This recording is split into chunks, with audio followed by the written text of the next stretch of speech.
ചേട്ടാ കേട്ടോ,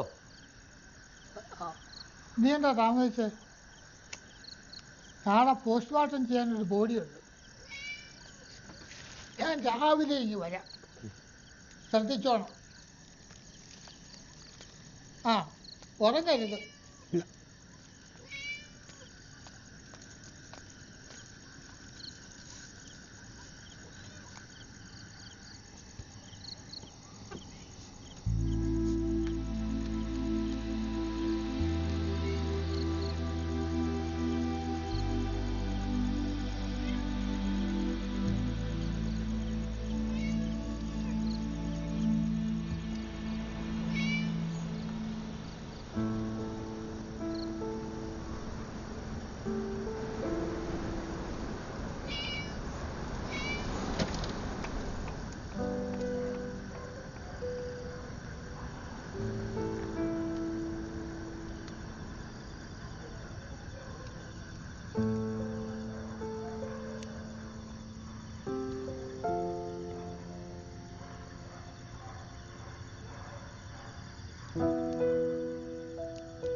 പേടിക്കണ്ട.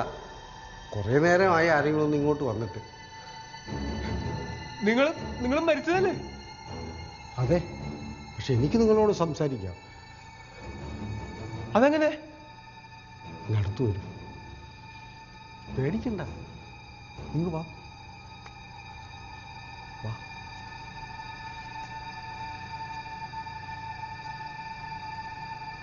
ഇങ്ങ് അടുത്ത് വാ. അവിടെ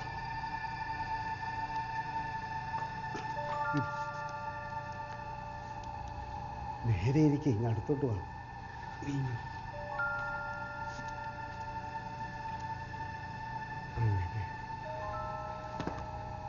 മരിക്കുന്നതിന് മുമ്പ് എഴുത്തും വായനയും പ്രസംഗവും ഒക്കെ ആയിട്ട് ഭയങ്കര തിരക്ക് പിടിച്ച ജീവിതമായിരുന്നു എൻ്റെ. മരിച്ചു കഴിഞ്ഞതാ ഇപ്പോൾ 36 മണിക്കൂറായി. ഇതേവരെ ആരുടെ ഒരു വാക്കും സംസാരിക്കാൻ പറ്റിയിട്ടില്ല. മരിച്ചു കഴിഞ്ഞാൽ പിന്നെ സംസാരിക്കാൻ പറ്റുമോ? എല്ലാവർക്കും സംസാരിക്കാൻ പറ്റില്ല, പക്ഷെ എനിക്ക് നിങ്ങളോട് സംസാരിക്കാം. അതെന്താ?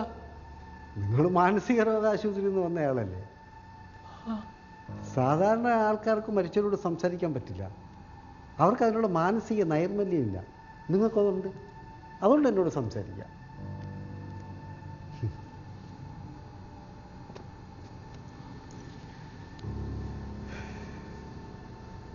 സാറിൻ്റെ പേരെന്താ? മരിച്ചു കഴിഞ്ഞാൽ പിന്നെ ശവത്തിന് എന്തോന്ന് പേര്? ഡെഡ് ബോഡി എന്നല്ലേ എല്ലാവരും പറയുള്ളൂ. മരിക്കുന്നതിന് മുൻപ് എൻ്റെ പേര് ബഷീർ എന്നായിരുന്നു. മരിക്കുന്നതിന് മുമ്പൊന്നും പറയാൻ പറ്റില്ല. അത് ഞാൻ മരിച്ചതല്ലല്ലോ, എന്നെ കൊന്നതല്ലേ. വെടിവെച്ച് എന്നെ വെടിവെച്ച് കൊന്നതാണ്. ഈ കയ്യിൽ നിന്ന് പിടിച്ച്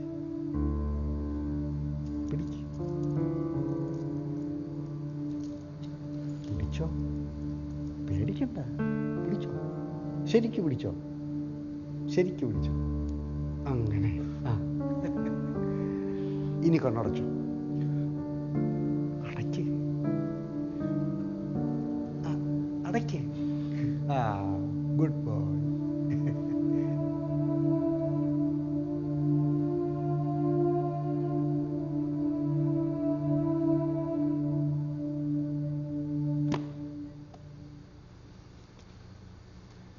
എൻ്റെ പേര് ബഷീർ.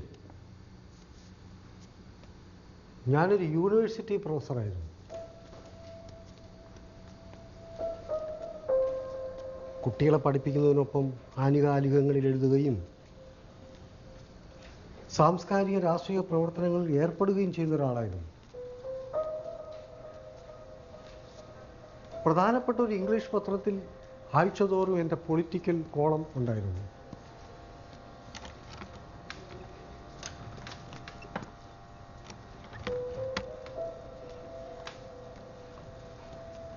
സ്ഥിരമായി ലേഖനങ്ങൾ എഴുതി, സാംസ്കാരിക വേദികളിൽ പ്രസംഗിച്ചും വർഗീയതയ്ക്കും വിവേചനത്തിനും യുദ്ധത്തിനുമെതിരെ തുടർച്ചയായി പ്രതികരിച്ചു. ഇരിക്കും. പ്രതികരിക്കുന്നവരെയും പ്രതിഷേധിക്കുന്നവരെയും ഫാസിസ്റ്റുകൾ കൈകാര്യം ചെയ്യുന്നത് ഒരേ രീതിയിലാണ്. അത് ലോകമെമ്പാടും ഒരേപോലെയാണ്.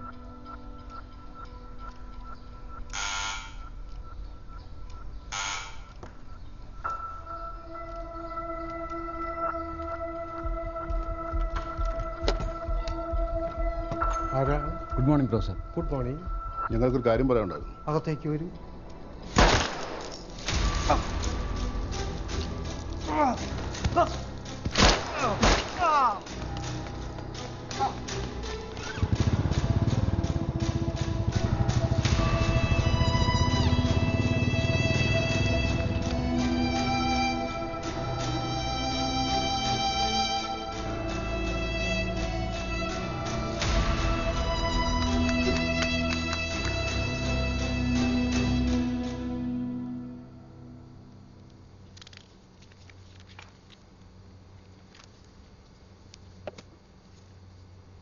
വർഗീയവാദികൾ കൊലപ്പെടുത്തുന്ന 4ാമത്തെ എഴുത്തുകാരനായിരുന്നു ഞാൻ. വെടിയേറ്റ് വീഴുമ്പോഴും ഞാൻ ആലോചിച്ചിരുന്നത് എന്താണെന്നറിയോ?